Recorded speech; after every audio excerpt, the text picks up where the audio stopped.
Long, long ago, when I was freshly graduated from university with a bright, shiny new degree in ecology, I began to suspect that I somehow needed to find a place to live that was uphill with its own water supply. Things weren't looking good for the planet, I thought. But it wasn't until 35 years later that I met my partner Pete, and we found we shared the same dream. We found for sale a small pile of rubble in a field. Pete had life skills, proper ones. He's an engineer, a bricklayer, an electrician, an inventor, and a bloody hard worker. Me? I love to spot a dream as it's passing and hang on to its pigtails until it becomes a reality, even if it nearly kills me. I couldn't see the rubble, only the house it could be. There was no power. We could have solved that with a noisy, stinking generator. That would have been an easy way. We chose, instead, to build our house with nothing more mechanically advanced than a wheelbarrow. At weekends and after work, I became skinny and wiry, and for the first time in my life, developed inexplicably fine ankles. We had a choice, we all have a choice, between powering up to normal Western standards or scaling down to use the smallest amount of power possible. We did endless calculations about amps for every electrical item we purchased, from the fridge to the toothbrush, and found we could survive nicely on just one small solar panel. This is our setup. The fridge is the biggest consumer. Commercial 12-volt fridges are bulky, inefficient, and made of a lot of plastic. But fridges aren't difficult. You need a compressor unit with a cooling plate and a big insulated stainless steel box. Here's ours. Top opening for energy efficiency, and it has a divider just by the plate, so there's a cold end for drinks and a warm end for cheese. The next complication is water. We collect an enormous amount of water from the roof in the winter and store it here in these two recycled swimming pools. The pumps are reclaimed bilge pumps. We did buy the solar panel. If we ran out of water, it's quite normal here to have lovely, fresh, local mountain water delivered in a small lorry. And this is the barbecue, which features the header tanks for the house water. Fascinating stuff, eh? One day, this will be my second kitchen. All I have to do is pile the rocks up in the right shape, and I can create the fantasy kitchen of my dreams. I've already found the worktops. Everything you see here was once rubbish, including the fantastic German oven. Unable to throw anything away without giving it a chance at a reformed life, even the scaffolding boards bought for €8 each at the start of the build received the blowtorch treatment and became the kitchen floor. That's actually the back door that I'm burning there, but same principle. Scrub off the charcoal, apply chalk paint, and voila. Frankly, it simply wasn't built enough to build a house with our bare hands and a boat, but that's another story. We felt we needed workshops as well. We're both busy people with projects, and it's a really small house. We'd learned how to steam wood while we were renovating the boat. So we hatched a cunning plan.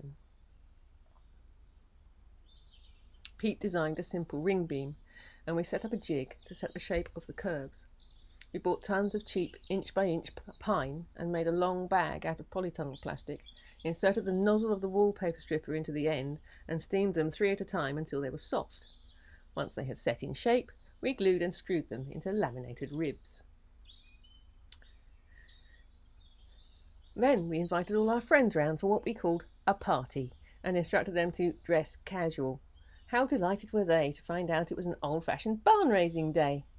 Once they'd finished the panelling, we let them go home, and we covered the workshops in high-tech insulation and corrugated tin for that lovely Airstream look, which we finally thatched against the heat. So, here is the little house, finished. It faces southwest. Many people build their houses with no consideration for the sun, but I had already experienced the frustration of living on a north-facing slope as, even in the midst of a Mediterranean heat wave, I would be sitting, shivering, at my window, watching the sunlight creep its way up the garden. And finally we move in. As you can see by the candles, we have no electricity yet. We also have no bathroom doors. We have no internal doors at all. In the loo, we had a seat over a bucket. Later we added a curtain. We did have running water, but not hot. Even with all these minor inconveniences, we were desperate to move in. Not only because the very next day Pete's parents arrived to stay for the week. They thought they were going on an exotic foreign holiday, but they spent the week living like medieval peasants, resigned to the fact that if they wanted a modern convenience, they had to build it. I didn't know Pete's parents very well before that week, but there wasn't much we didn't know about each other afterwards. Which brings me neatly to the compost loo. Our system is very simple. We have reclaimed plastic chain containers which fit into an ordinary loo exterior. We use coconut coir to cover our waste, then full containers are left for a year or so before we add them to the orchard soil, by which time all smell and pathogens are gone. I'm now completely appalled by flush loos. But we still weren't ready. We needed a fast solution for the grey water from the sink and shower, and our garden is on solid rock, so digging one wasn't an option. The previous incumbents left a lot of debris, handily including 2 small fiberglass boat hulls, so we filled them with gravel, planted some plants with tuberous roots, and plumbed them in.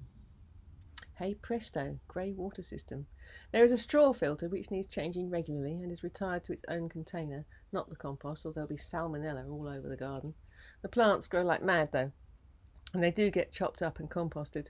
These beds drain onto the lower orchard to reduce the risk of a public health incident, which is nice. Alongside compost comes mulch. I found it almost impossible to grow anything in our garden to begin with. I think Mallorcans are cavalier with their water usage, arguing, as they do, that the rocks are full up with water. They simply douse the fields with it, night and day, to make their crops grow. I wasn't prepared to do that. Mulch, mulch, mulch, mulch and plenty of it. And this is the back garden. It's a picture of our commute. In the wintertime, we live mostly in the workshops, warmed by the sun from mid-morning until dusk. In the summer, the sun handily moves to shade them a little.